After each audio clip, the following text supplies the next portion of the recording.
सिंहासन बत्तीसी की 30वीं कहानी, जयलक्ष्मी पुतली की कथा। अलग अलग पुतलियों की उलाहना सुन सुनकर थक चुका राजा भोज हिम्मत करके 30वीं बार भी सिंहासन पर बैठने जाता है, लेकिन इस बार उसे 30वीं पुतली जयलक्ष्मी रोकती है और कहती है कि अगर तुम राजा विक्रमादित्य की तरह तपस्वी हो तो ही इस सिंहासन पर बैठो। यह कहते हुए 30वीं पुतली जयलक्ष्मी उसे राजा विक्रमादित्य के तपस्वी होने से जुड़ी कहानी सुनाती है। आइए जानते हैं कि इस कहानी में जयलक्ष्मी ने क्या बताया। राजा विक्रमादित्य बड़े तपस्वी भी थे। उन्होंने एहसास हो गया था कि अब वह ज्यादा से ज्यादा 6 माह तक ही जी सकते हैं। इसके बाद उन्होंने वन में एक कुटिया बनाई और राजकाज से जो समय बच जाता था उसमें साधना करने लगे। एक दिन राजमहल से कुटिया की तरफ आते वक्त उनकी नजर एक हिरण पर पड़ी। ऐसा अद्भुत हिरण उन्होंने कभी नहीं देखा था। उन्होंने शिकार के लिए जैसे ही धनुष उठाया तभी हिरण उनके पास आया और मनुष्यों की तरह बोलकर अपने प्राणों की भीख मांगने लगा। हिरण को मनुष्य की तरह बोलते हुए देख राजा को बहुत आश्चर्य हुआ और उनका हाथ रुक गया। राजा ने उस हिरण से पूछा कि वह मनुष्यों की भाषा कैसे बोल लेता है। इस पर हिरण ने कहा कि यह सब आपके दर्शन करने और आपकी तपस्या की शक्ति के चलते हुआ है। इसके बाद राजा की जिज्ञासा और बढ़ गई। उन्होंने उस हिरण से पूछा कि इसकी वजह क्या है, तो उसने बताना शुरू किया। हिरण ने कहा, मैं जन्म से हिरण नहीं हूँ। मेरा जन्म एक राजा के घर हुआ था। अन्य राजकुमारों की तरह मुझे भी शिकार खेलने का शौक था। एक दिन मुझे जंगल में कुछ दूरी पर हिरण होने का एहसास हुआ और मैंने आवाज को लक्ष्य करते हुए बाण चला दिया, लेकिन यह आवाज एक योगी की थी जो बहुत धीमी आवाज में मंत्र उच्चारण कर रहे थे। वह तीर उन्हें तो नहीं लगा, लेकिन उनके कान को छूते हुए एक पेड़ में घुस गया। मैं अपने शिकार की खोज में जब वहां पहुंचा तो पता चला कि मुझसे बड़ा पाप होते होते रह गया। साधना में विघ्न पड़ने से वह योगी बहुत नाराज थे और मुझे सामने देखकर वह समझ गए कि यह बाण मैंने ही चलाया था।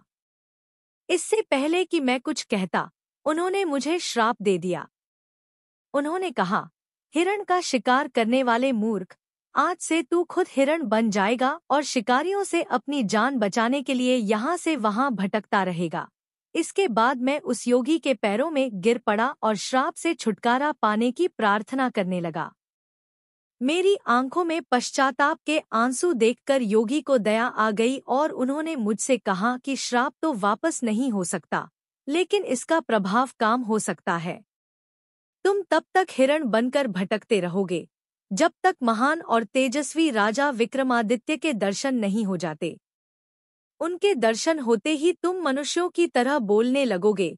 राजा विक्रम ने जिज्ञासा से उस हिरण से पूछा, तुम अब मनुष्य की तरह बोल तो रहे हो, लेकिन तुम्हें हिरण रूप से मुक्ति कब मिलेगी और कब तुम मनुष्य रूप में आओगे?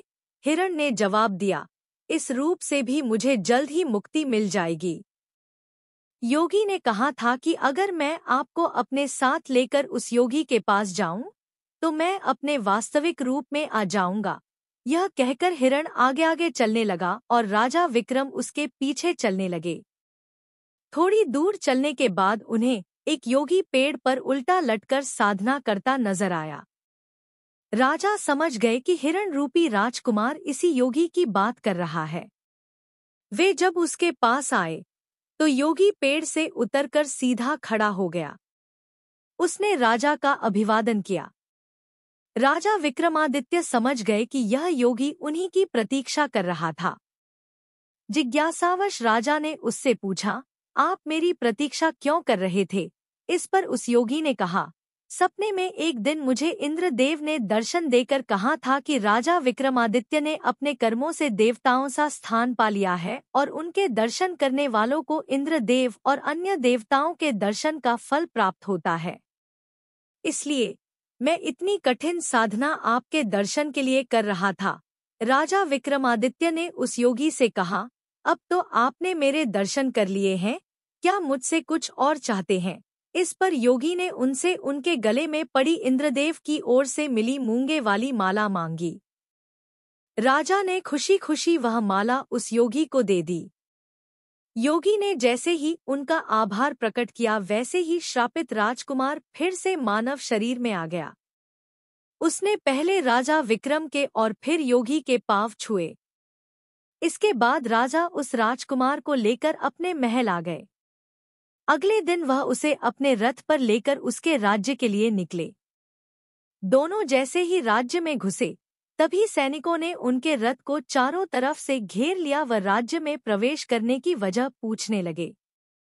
राजकुमार ने अपना परिचय दिया और सैनिकों से रास्ता छोड़ने के लिए कहा, लेकिन सैनिकों ने बताया कि उसके माता पिता को बंदी बनाकर जेल में डाल दिया गया है।